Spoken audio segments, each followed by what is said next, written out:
Student, welcome to my YouTube channel Alpha Chemistry PK. Student, हम लोगों ने previous lecture में जो था केमिकल फार्मूला पढ़ा था और इसके साथ साथ हमने इसके टाइप मॉलिक्यूलर फार्मूला और एम्पिरिकल फार्मूला पढ़ा था। और आज का जो हमारा टॉपिक है वो है मॉलिक्यूलर मास एंड फार्मूला। हम आज फार्मूला मास और मॉलिक्यूलर मास को समझेंगे और इसके साथ साथ इस पर क्वेश्चन करेंगे, क्योंकि जो पेपर है इसमें आपको कोई कंपाउंड दिया होता है और आप कहते हैं कि इसका मॉलिक्यूलर मास फाइंड करें, और इस तरह आपको कोई वो दिया कहता है कि आपका इसका फार्मूला मास फाइंड करें। इसमें न्यूमेरिकल बेस्ड क्वेश्चन आपके पेपर में है। तो स्टार्ट करते हैं। मॉलिक्यूलर मास है। मॉलिक्यूलर मास में आप इस वर्ड्स को देखिए, मॉलिक्यूलर, ये किस चीज से रिलेट कर रहा है? मॉलिक्यूलर, ये मॉलिक्यूल से रिलेट कर रहा है। किसी से? मॉलिक्यूल से। हमने इसे प्रीवियस लेक्चर में मॉलिक्यूल बड़े डिटेल से पढ़ा था। मॉलिक्यूल हमारे पास क्या होते हैं? अगर हमारे पास 2 और more than 2 atoms chemically combine होते हैं इन अ फिक्स्ड रेशो, तो हमारे साथ क्या बनाता है? मॉलिक्यूल बनाता है। मतलब मॉलिक्यूल में हमारे पास क्या होते हैं? ये एटम्स की कॉम्बिनेशन से बनता है। ये किस चीज से बनता है? एटम्स की कॉम्बिनेशन से बनता है। अब इस वर्ड्स को देखो, मॉलिक्यूलर मास, मतलब अगर हम ये जो मॉलिक्यूल है ये एटम्स से बना है, इन एटम्स की मास को सम करें तो इससे हमारे पास क्या आता है? मॉलिक्यूलर मास आता है। अगर हम इसको डिफाइन करें मॉलिक्यूलर मास को, तो ये हमारे पास क्या है? It is the sum of the all the relative atomic mass present in a molecule is called relative, is called molecular mass. मतलब अगर हमारे पास कोई मॉलिक्यूल है, मॉलिक्यूल के अंदर क्या होंगे? एटम्स होंगे। अगर हम उन एटम्स के रिलेटिव एटॉमिक मासेस को सम अप करें, प्लस करें, तो इससे हमारे पास क्या बनता है? मॉलिक्यूलर मास इसका बनता है। मिसाल के तौर पर अगर आप कोई H2O, अगर हम कहें कि H2O का मॉलिक्यूलर मास फाइंड करें, H2O का हम मॉलिक्यूलर मास कैसे फाइंड करेंगे? इससे पहले हम लोगों ने रिलेटिव एटॉमिक मास बड़े डिटेल से पढ़े थे। मतलब आपको इसके एटॉमिक मासेस का पता होना चाहिए, ठीक है। अगर हम H2O में देखें, H2O में हमारे पास जो हाइड्रोजन है इसका एटॉमिक मास क्या है? 1 है। इसका एटॉमिक मास क्या है? 1 है। लेकिन यहाँ पर हमारे पास कितने H2O प्रेजेंट है? 2 H2O प्रेजेंट है, तो 2 मल्टीप्लाइडेड बाई 1, और इसके साथ साथ प्लस किस चीज से बना है? इसके साथ ऑक्सीजन। ऑक्सीजन का एटॉमिक मास हमारे पास कितना है? इसके साथ AU लगाएं, किया AU प्लस ऑक्सीजन का हमारे पास एटॉमिक मास कितना है? रेट एटॉमिक मास कितना है? 16 AU। अगर हम इसको समाप्त करें तो इसे 2 AU प्लस 16 AU, ये कितना हो जाएगा? 18 AMU। मतलब अगर हमारे पास कोई मॉलिक्यूल, मतलब वाटर मॉलिक्यूल है, इसका हमारे पास मॉलिक्यूलर मास कितना आ गया? 18 AMU। हमने क्या किया कि जो वाटर है इसके अंदर जो एटम है वो क्या है? 2 हाइड्रोजन है और 1 ऑक्सीजन है। हमने क्या किया कि 2 हाइड्रोजन का एटॉमिक मास और 1 ऑक्सीजन का एटॉमिक मास क्या किया? कम किया, जब प्लस किया तो इससे हमारे पास क्या आ गया? 18 AMU इसका मॉलिक्यूलर मास आ गया। इस तरह अगर आप CO2 का फाइंड करेंगे, CO2 का फाइंड करेंगे, इसमें हमारे पास क्या है? 1 कार्बन एटम और 2 ऑक्सीजन एटम। हम क्या करेंगे? कार्बन का एटॉमिक मास हमारे पास कितना है? 12 प्लस यहाँ पर 1 ऑक्सीजन का एटॉमिक मास कितना है? 16 है, और 2 का क्या होगा? 2 मल्टीप्लाइडेड बाय 16, यहाँ पर AMU, यहाँ पर AMU, ठीक कितना होगा? 12 AMU प्लस 32 AMU, ये हमारे पास कितना हो जाएगा? 44 AMU। मतलब हमारे पास जो कार्बन डाइऑक्साइड है इसका हमारे पास मॉलिक्यूलर मास कितना आ जाएगा? 44 AMU। अगर इस तरह हम देखें, इस तरह मतलब आप पेपर में जब दिया जाता है तो इसका मॉलिक्यूलर मास ज्यादा होता है, तो आप लोगों ने घबराना नहीं। मतलब अगर आप ये है कि हमें कहे कि ग्लूकोज का फाइंड करें, किस चीज का? ग्लूकोज का atomic mass find, molecular mass find करें, तो ग्लूकोज का हमारे पास केमिकल फॉर्मूला क्या है? C6H12O6, ये इसका क्या है? केमिकल फॉर्मूला है। अब अगर हम इसकी मॉलिक्यूलर मास फाइंड करेंगे तो आपने बिल्कुल उसी तरह आपको क्या करना है? पहले मिसाल के पर अगर हम देखें, कार्बन का हमारे पास मॉलिक्यूलर जो एटॉमिक और एटॉमिक मास है वो कितना है? 12 AMU। हमारे पास जो हाइड्रोजन है इसका हमारे पास एटॉमिक मास कितना है? 1 AMU। हमारे पास ऑक्सीजन का एटॉमिक मास कितना है 16 AMU। अब अगर हम ग्लूकोज का एटॉमिक मास फाइंड करेंगे, अगर हम ग्लूकोज का एटॉमिक मास फाइंड करेंगे, किस तरह फाइंड करेंगे, यहाँ पर देखिए ग्लूकोज का एटॉमिक मास किस तरह फाइंड करेंगे। हमारे पास यहाँ पर कितने हैं कार्बन है 6 है, और एक कार्बन का हमारे पास कितना रेट एटॉमिक मास है 12 AMU। 6 multiplied by 12 AMU plus हमारे पास हाइड्रोजन, एक हाइड्रोजन का कितना है 1 AMU। यहाँ पर हमारे पास कितने हैं 12 है, तो 12 मल्टीप्लाइड बाई 1 AMU प्लस यहाँ पर हमारे पास एक ऑक्सीजन का कितना है 16 AMU। यहाँ पर हमारे पास कितने हैं 6 है, तो 6 मल्टीप्लाइड बाई 16 AMU। अगर हम इसको सम अप करें तो 6 मल्टीप्लाइड बाई 12 72 आ जाएगा ना, प्लस 12 मल्टीप्लाइड बाई 1 यहाँ पर AMU लगाया, plus 12 multiplied by 1 12 AMU plus 6 multiplied by 16 96 आ जाएगा, 96 AMU। अगर आप इसको सम अप करेंगे तो हमारे पास कितना आ जाएगा 180 AMU।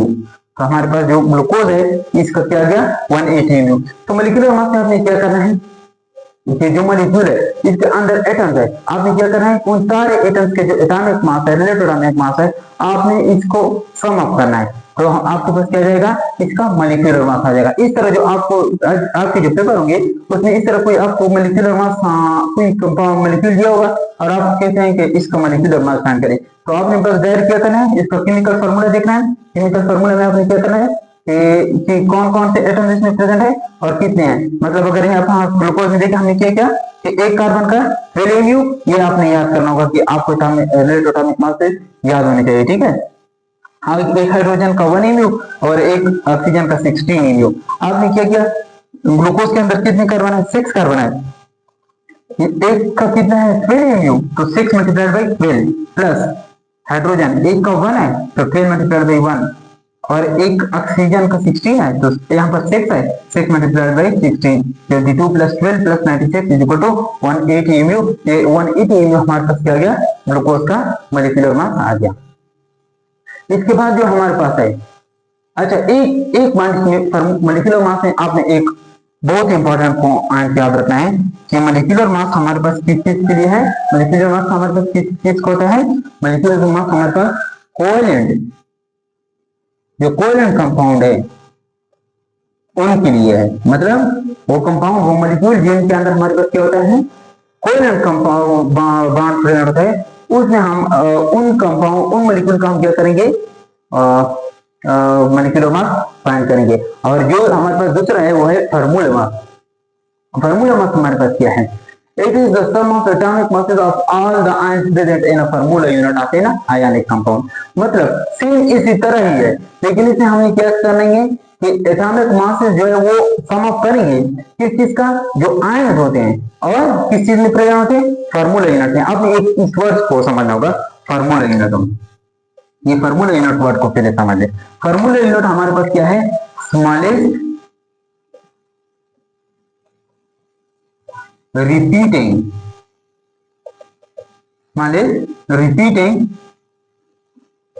unit in ionic compound of a crystal lattice।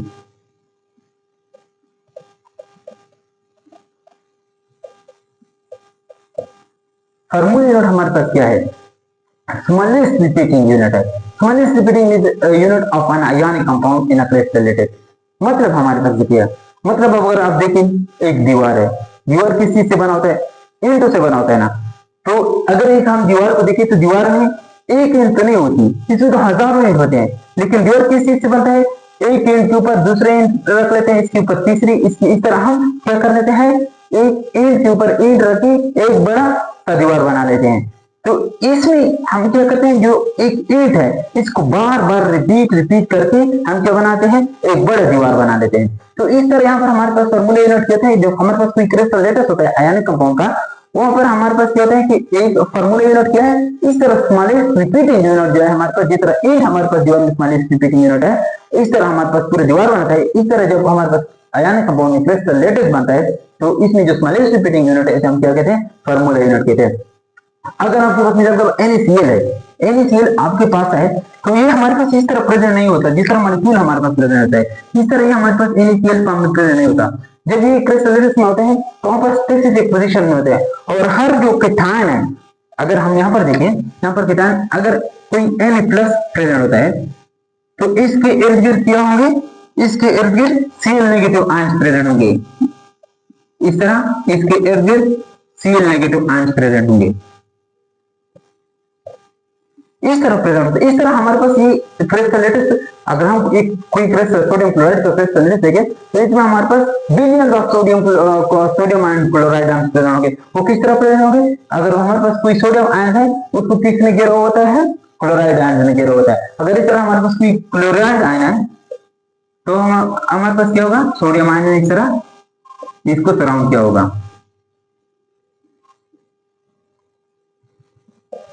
तो मतलब जो आयनिक कंपाउंड है इसमें, ये हमारे पास जब ये प्रेजेंट होते हैं तो इस तरह एक नहीं होता, जो कीटाणु है उसको किसी चीज ने इस तरह घेरा होता है एनायन ने, और एनायन को किस चीज ने घेरा होता है, कीटाणु ने। तो इस तरह हमारे पास क्या होते हैं, प्रेजेंट होते हैं। तो हमारे पास जो ये फॉर्मूला मास था, ये हमारे पास ये फॉर्मूला मास जो है ये हमारे पास किस चीज के लिए है, आयनिक कंपाउंड के लिए है।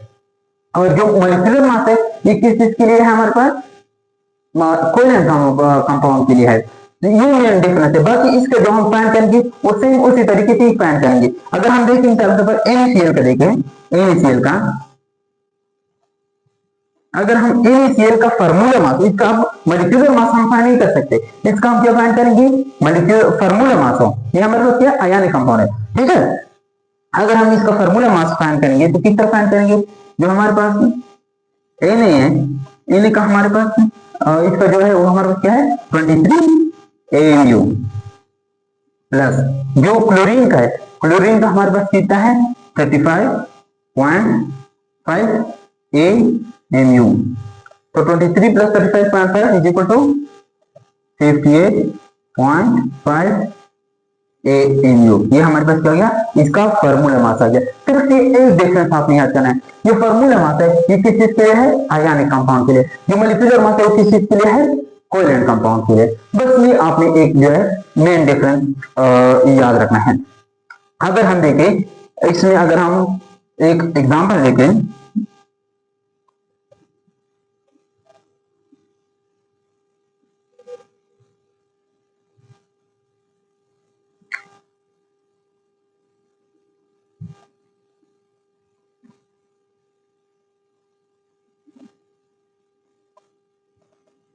अगर हम देखें फेरिस नाइट्रेट का देखें, फेरिस नाइट्रेट का अगर हम क्या करें, इसका हम फार्मूला मास फाइंड करेंगे तो किस तरह फाइंड करेंगे, सेम इस तरह। आयरन का हमारे पास इसका फार्मूला मास हमारे पास क्या है ना, इसका जो रेट एटॉमिक मास है हमारे पास कितना है 56 AMU।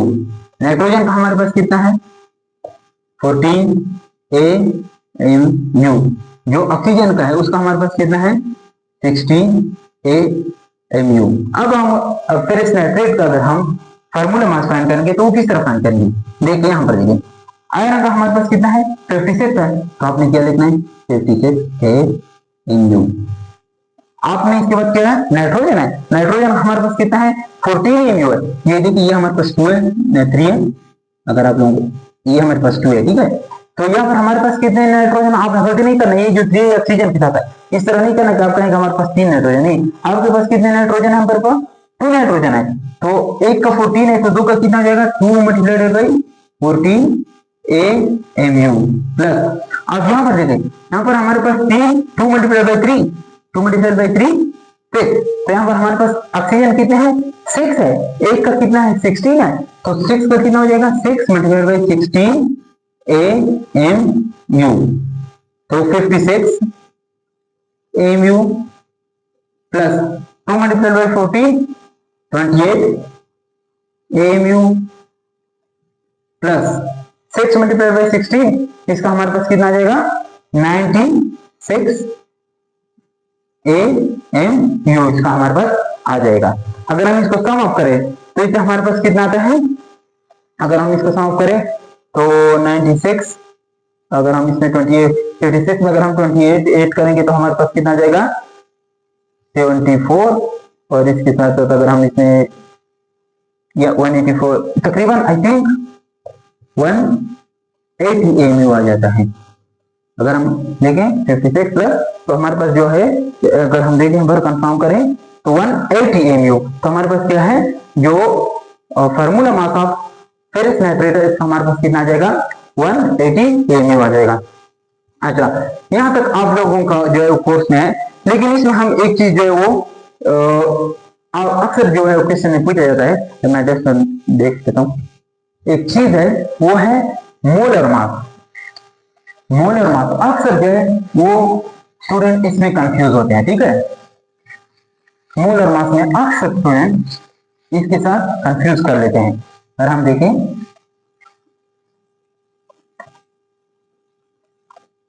एक आ जाता है हमारे पास मोलर मास,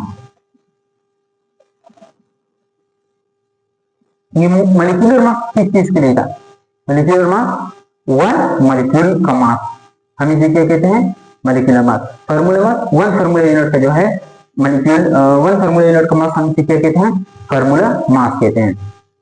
लेकिन जो मोलर मास है वो किस चीज का होता है, वो मोलर, वो वन मोल का होता है। वो किस चीज का होता है, वन मोल का मास। वन मोल, अगर हमारे पास वन मोल ऑफ मॉलिक्यूल है या one mole of formula unit है, वन मोल ऑफ मॉलिक्यूल है या हमारे पास क्या है one mole of formula unit है, इसके मास को हम क्या कहते हैं मोलर मास कहते हैं। वन मोल हमारे पास कितना था, एवोगैड्रो नंबर। ये तकरीबन एक दो लेक्चर के बाद हम इस पर डिटेल से मोल को डिटेल से पढ़ेंगे। हमारे पास 6.022 मल्टीप्लाई बाय 10 की power 23 Avogadro number of particle इसमें हमारे पास प्रेजेंट है, ठीक है। ये हम डिटेल से पढ़ेंगे दो लेक्चर के बाद तकरीबन। तो मोलर मास हमारे पास किस चीज का है, one mole of mass of one mole of molecule और one mole of formula unit called molar mass. अगर आप देखें मिसाल के तौर पर मैं सोचूं वाटर का हमने अभी क्या किया, वाटर का मॉलिक्यूलर मास हमने इसके किस चीज का फाइंड किया, मॉलिक्यूलर मास ऑफ वाटर हमारे पास कितना था, हमने अभी फाइंड किया कितना था 18 AMU। अगर मैं आपसे कहूं कि मोलर मास ऑफ वाटर कितना होगा, मोलर मास ऑफ H2O कितना होगा, तो देखिए मॉलिक्यूलर मास वन मॉलिक्यूल के लिए था, मोलर मास कितने हैं वन मोल के लिए है। तो ये जो न्यूमेरिकल वैल्यू है ये सेम होगी, 18 यहाँ पर 18 यहाँ पर 18, लेकिन यूनिट डिफरेंट होगी। यहाँ पर एमयू की जगह हम क्या लेके आएंगे ग्राम पर मोल। बस ये देखना चाहिए, मोलर मास वन मोल के लिए है, मॉलिक्यूलर मास वन मॉलिक्यूल के लिए है।